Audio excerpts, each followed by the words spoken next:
Thank you very much. That's so nice.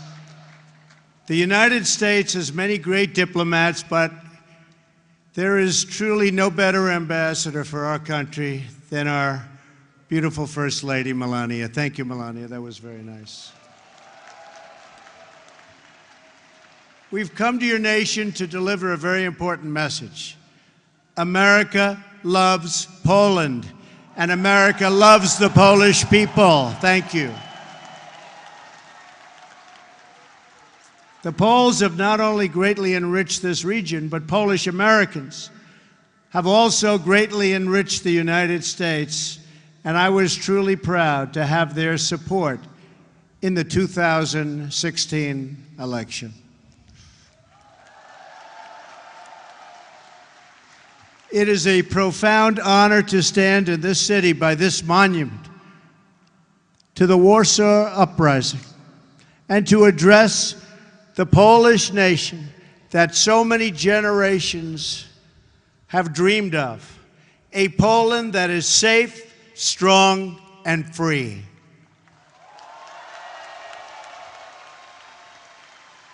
President Duda and your wonderful First Lady, Agata, have welcomed us with the tremendous warmth and kindness for which Poland is known around the world. Thank you. I sincere, and I mean sincerely, thank both of them, and to Prime Minister Szydło, a very special thanks also. We are pleased that former President Lech Walesa, so famous for leading the Solidarity movement, has joined us today also. Thank you. Thank you. Thank you. On behalf of all Americans, let me also thank the entire Polish people for the generosity you have shown in welcoming our soldiers to your country. These soldiers are not only brave defenders of freedom, but also symbols of America's commitment to your security and your place in a strong and democratic Europe.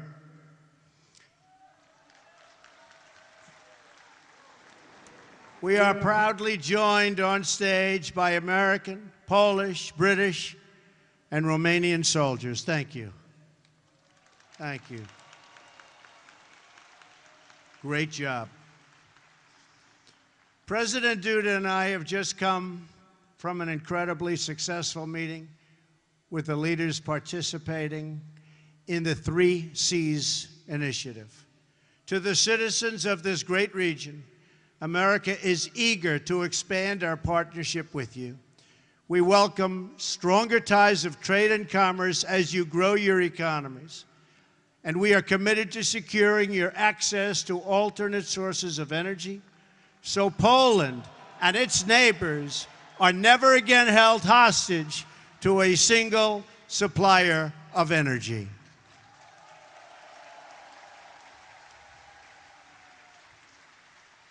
Mr. President, I congratulate you, along with the President of Croatia, on your leadership of this historic 3 Cs initiative. Thank you. This is my first visit to Central Europe as president, and I am thrilled that it could be right here at this magnificent, beautiful piece of land. It is beautiful. Poland is the geographic heart of Europe, but more importantly, in the Polish people, we see the soul of Europe. Your nation is great because your spirit is great, and your spirit is strong.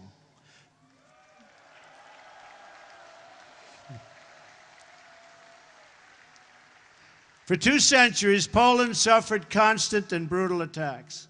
But while Poland could be invaded and occupied, and its borders even erased from the map, it could never be erased from history or from your hearts. In those dark days, you have lost your land, but you never lost your pride.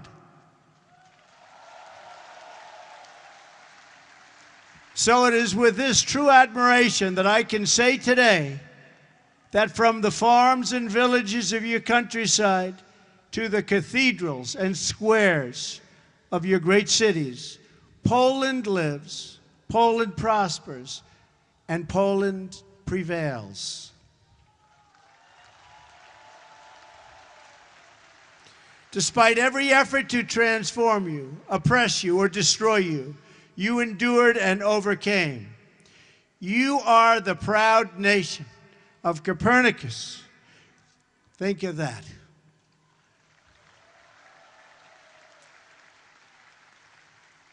Chopin, St. John Paul II. Poland is a land of great heroes.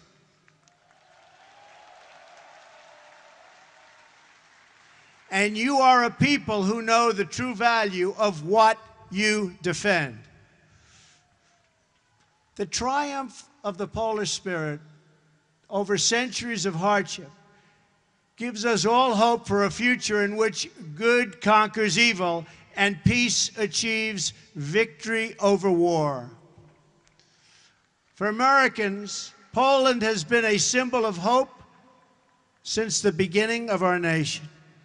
Polish heroes and American patriots fought side by side in our War of Independence and in many wars that followed. Our soldiers still serve together today in Afghanistan and Iraq, combating the enemies of all civilization. For America's part, we have never given up on freedom and independence as the right and destiny of the Polish people, and we never, ever will.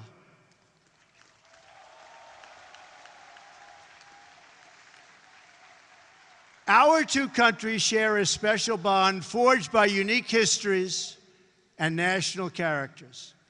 It's a fellowship that exists only among people who have fought and bled and died for freedom. The signs of this friendship stand in our nation's capital. Just steps from the White House, we've raised statues of men with names like Pulaski and Kosciuszko.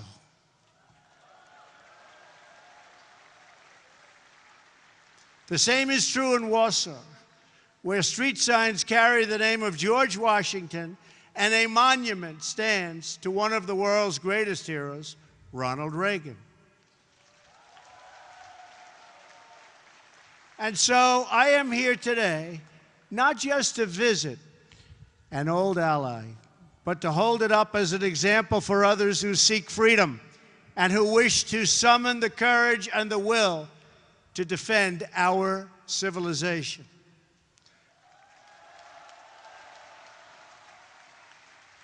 The story of Poland is the story of a people who have never lost hope, who have never been broken, and who have never, ever forgotten who they are.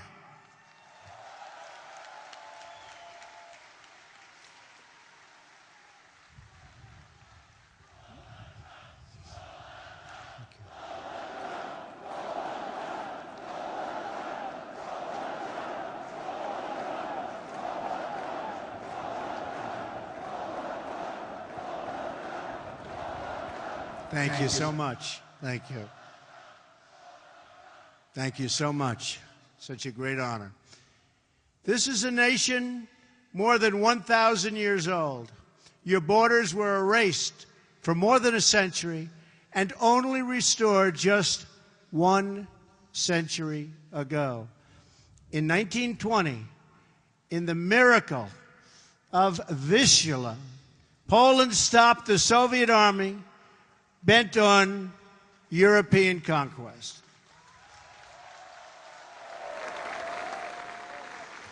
Then, 19 years later, in 1939, you were invaded yet again, this time by Nazi Germany from the west and the Soviet Union from the east.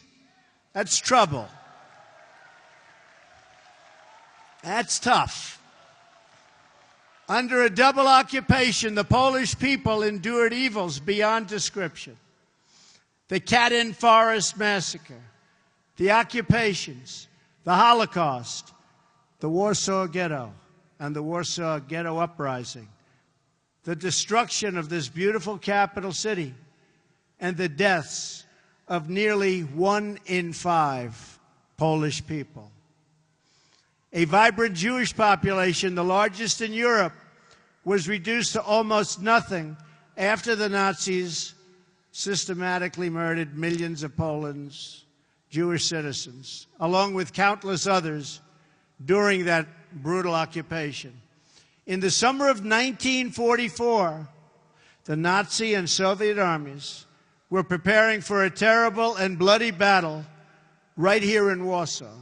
Amid that hell on earth, the citizens of Poland rose up to defend their homeland.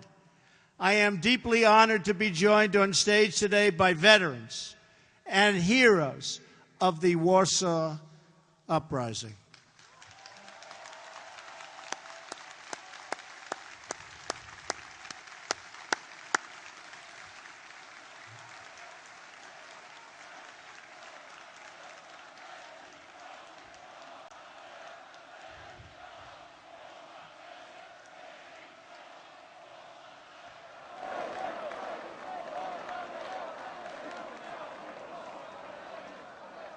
What great spirit. We salute your noble sacrifice, and we pledge to always remember your fight for Poland and for freedom. Thank you. Thank you. This monument reminds us that more than 150,000 Poles died during that desperate struggle to overthrow oppression. From the other side of the river, the Soviet armed forces stopped and waited. They watched as the Nazis ruthlessly destroyed the city, viciously murdering men, women, and children. They tried to destroy this nation forever by shattering its will to survive. But there is a courage and a strength deep in the Polish character that no one could destroy. The Polish martyr, Bishop Michael Kozel, said it well: more horrifying than a defeat of arms is a collapse of the human spirit. Through 4 decades of communist rule, Poland and the other captive nations of Europe endured a brutal campaign to demolish freedom, your faith, your laws, your history, your identity, indeed the very essence of your culture and your humanity. Yet through it all, you never lost that spirit.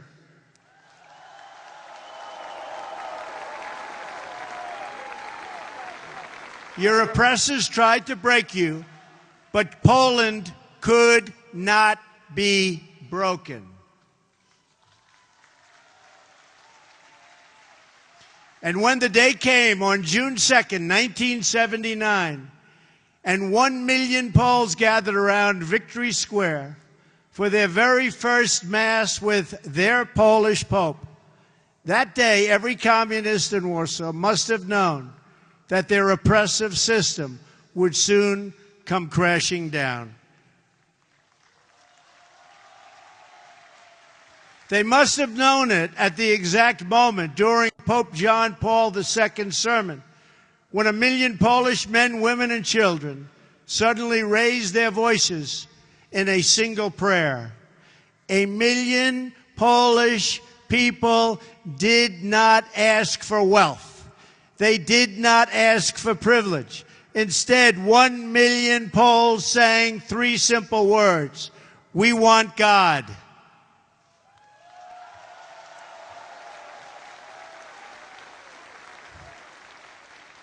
In those words, the Polish people recalled the promise of a better future. They found new courage to face down their oppressors. And they found the words to declare that Poland would be Poland once again.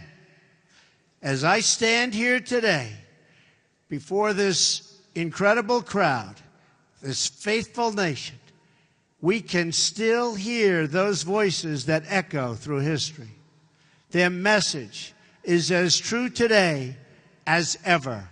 The people of Poland, the people of America, and the people of Europe still cry out, "We want God."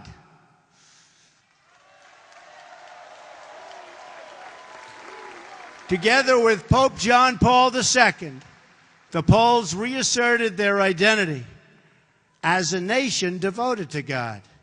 And with that powerful declaration of who you are, you came to understand what to do and how to live.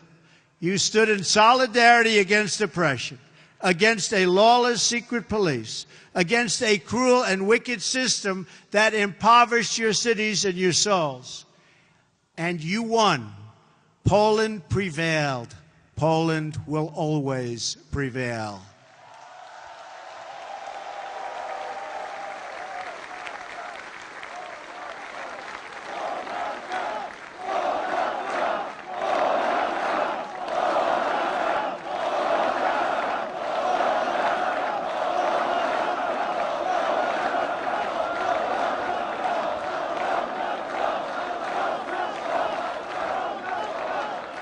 Thank you.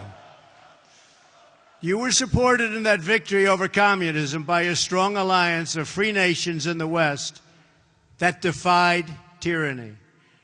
Now among the most committed members of the NATO alliance, Poland has resumed its place as a leading nation of a Europe that is strong, whole, and free. A strong Poland is a blessing to the nations of Europe, and they know that. A strong Europe is a blessing to the West and to the world.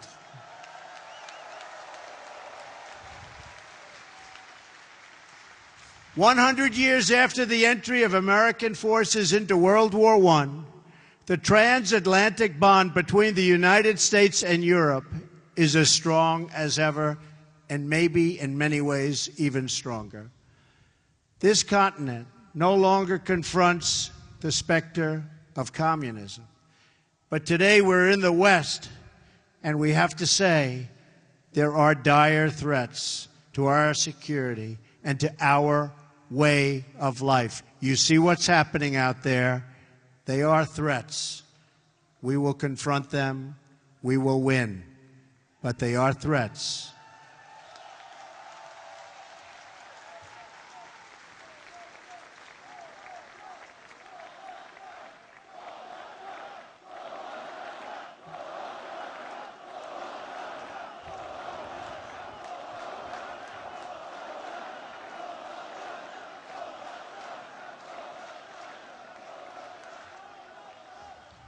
We are confronted by another oppressive ideology, one that seeks to export terrorism and extremism all around the globe.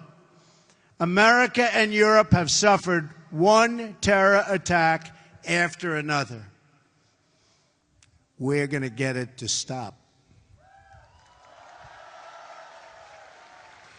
During a historic gathering in Saudi Arabia, I called on the leaders of more than 50 Muslim nations to join together to drive out this menace which threatens all of humanity. We must stand united against these shared enemies to strip them of their territory and their funding and their networks and any form of ideological support that they may have. While we will always welcome new citizens who share our values and love our people, our borders will always be closed to terrorism and extremism of any kind.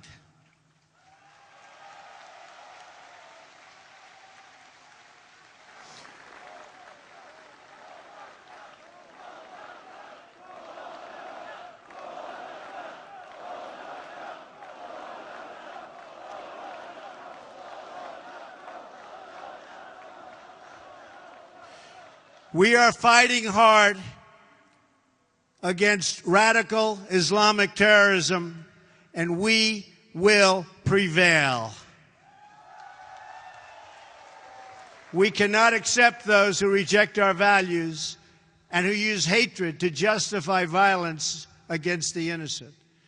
Today, the West is also confronted by the powers that seek to test our will, undermine our confidence, and challenge our interests.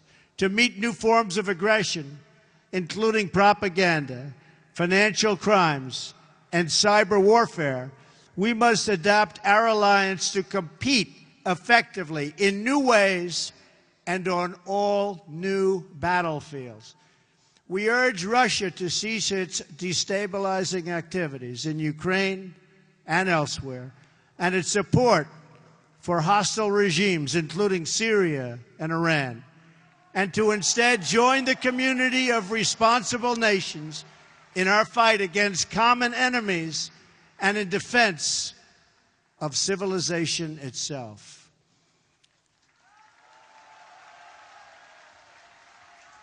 Finally, on both sides of the Atlantic, our citizens are confronted by yet another danger, one firmly within our control. This danger is invisible to some, but familiar to the Poles. The steady creep of government bureaucracy that drains the vitality and wealth of the people. The West became great, not because of paperwork and regulations, but because people were allowed to chase their dreams and pursue their destinies. Americans, Poles, and nations of Europe value individual freedom and sovereignty. We must work together to confront forces, whether they come from inside or out, from the South or the East, that threaten over time to undermine these values and to erase the bonds of culture, faith, and tradition that make us who we are.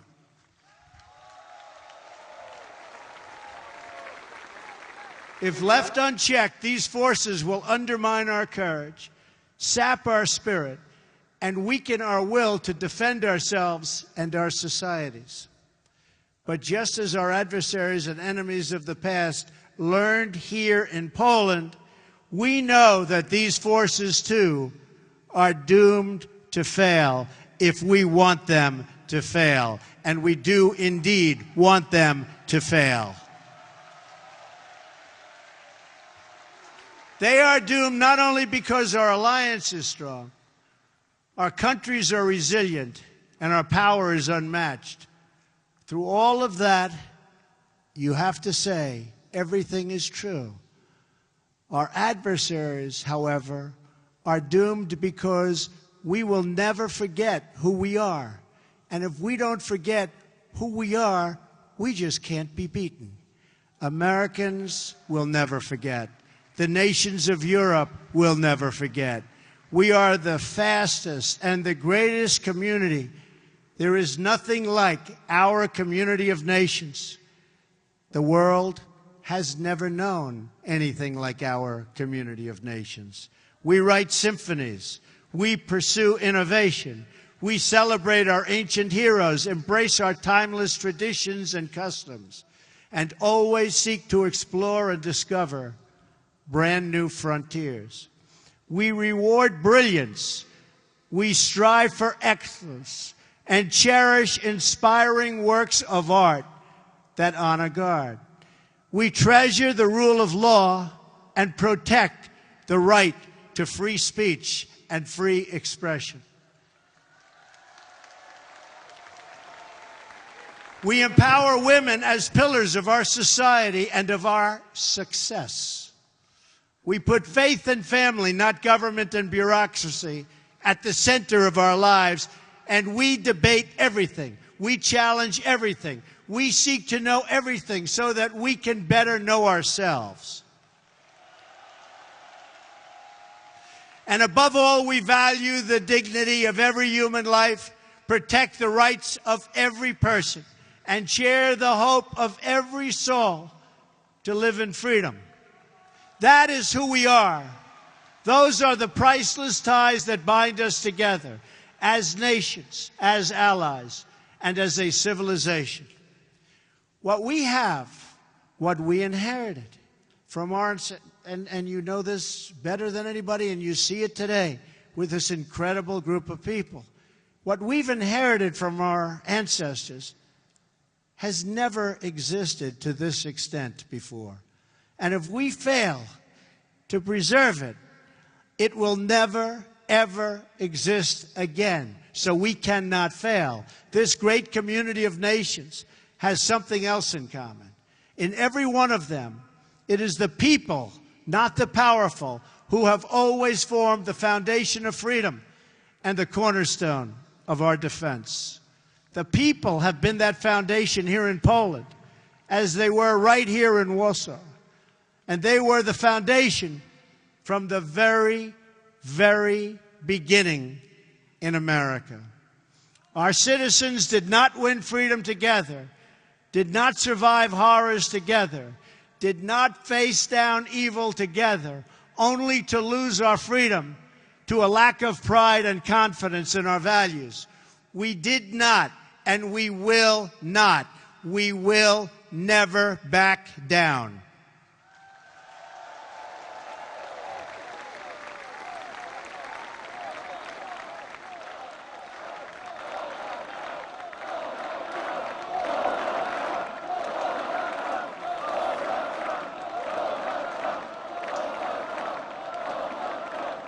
As long as we know our history, we will know how to build our future. Americans know that a strong alliance of free, sovereign, and independent nations is the best defense for our freedoms and for our interests. That is why my administration has demanded that all members of NATO finally meet their full and fair financial obligations.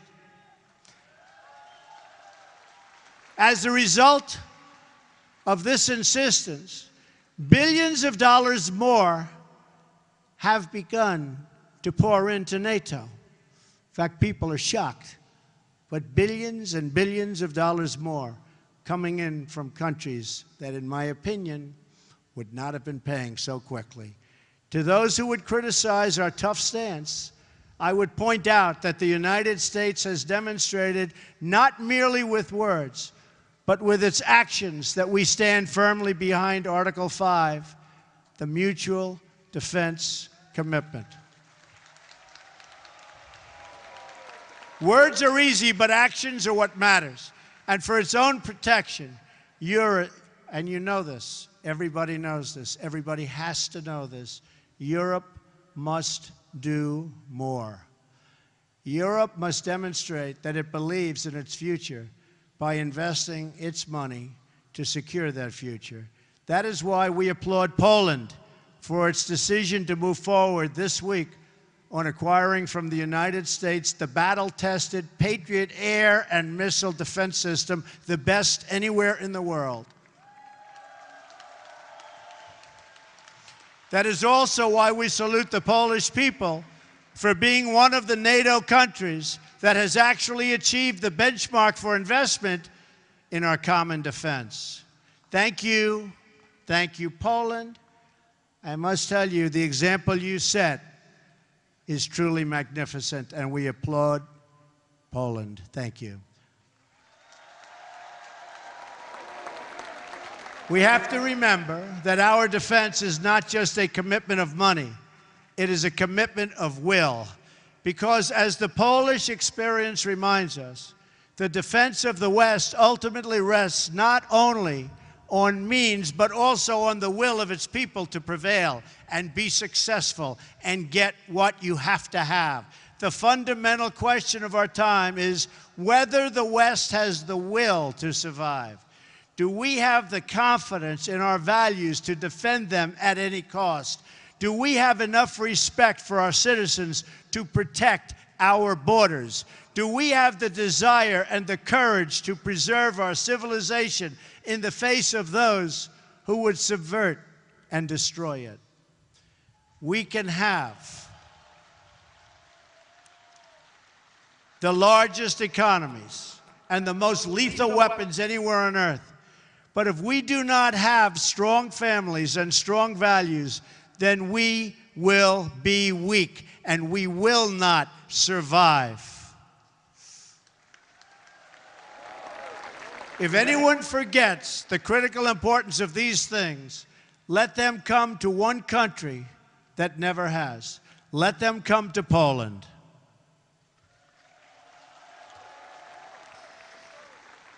And let them come here to Warsaw and learn the story of the Warsaw Uprising. When they do, they should learn about Jerusalem Avenue. In August of 1944, Jerusalem Avenue was one of the main roads running east and west through this city, just as it is today. Control of that road was crucially important to both sides in the battle for Warsaw. The German military wanted it as their most direct route to move troops and to form a very strong front. And for the Polish Home Army, the ability to pass north and south across that street was critical to keep the center of the city and the uprising itself from being split apart and destroyed. Every night, the Poles put up sandbags amid machine gun fire, and it was horrendous fire, to protect a narrow passage across Jerusalem Avenue. Every day, the enemy forces knocked them down again and again and again. Then the Poles dug a trench. Finally, they built a barricade. And the brave Polish fighters began to flow across Jerusalem Avenue.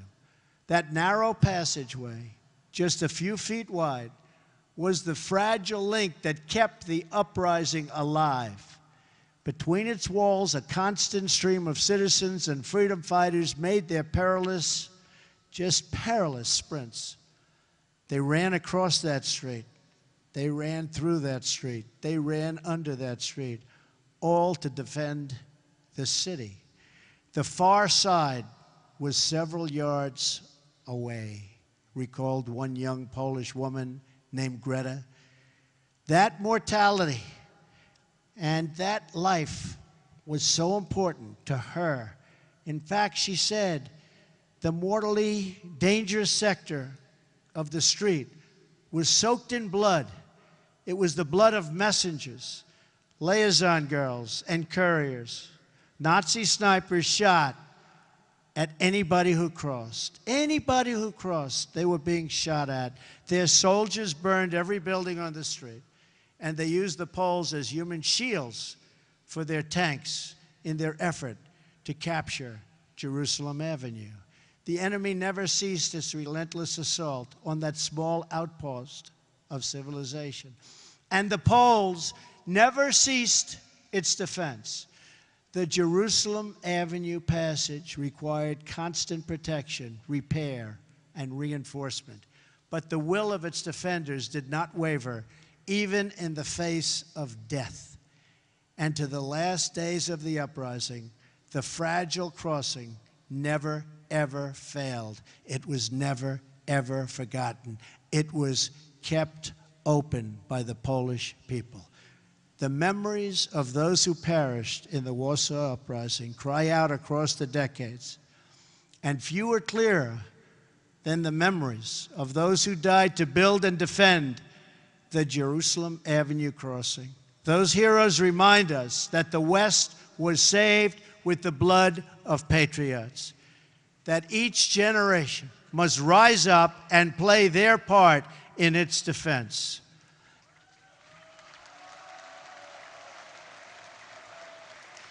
And that every foot of ground and every last inch of civilization is worth defending with your life. Our own fight for the West does not begin on the battlefield. It begins with our minds, our wills, and our souls. Today, the ties that unite our civilization are no less vital and demand no less defense than that bare shred of land on which the hope of Poland once totally rested. Our freedom, our civilization, and our survival depend on these bonds of history, culture, and memory. And today as ever, Poland is in our heart, and its people are in that fight.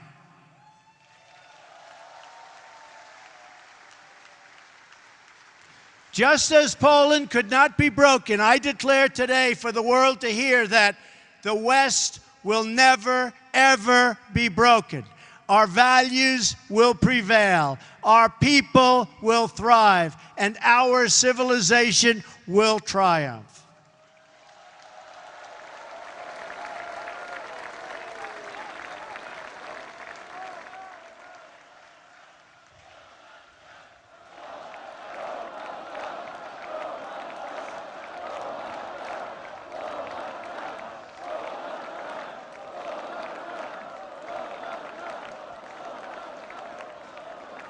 Thank you.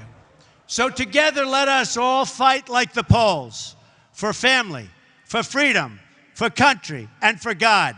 Thank you. God bless you. God bless the Polish people. God bless our allies. And God bless the United States of America. Thank you. God bless you. Thank you very much.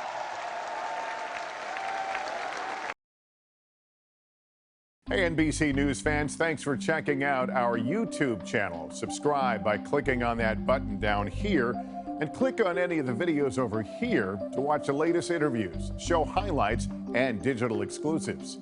Thanks for watching.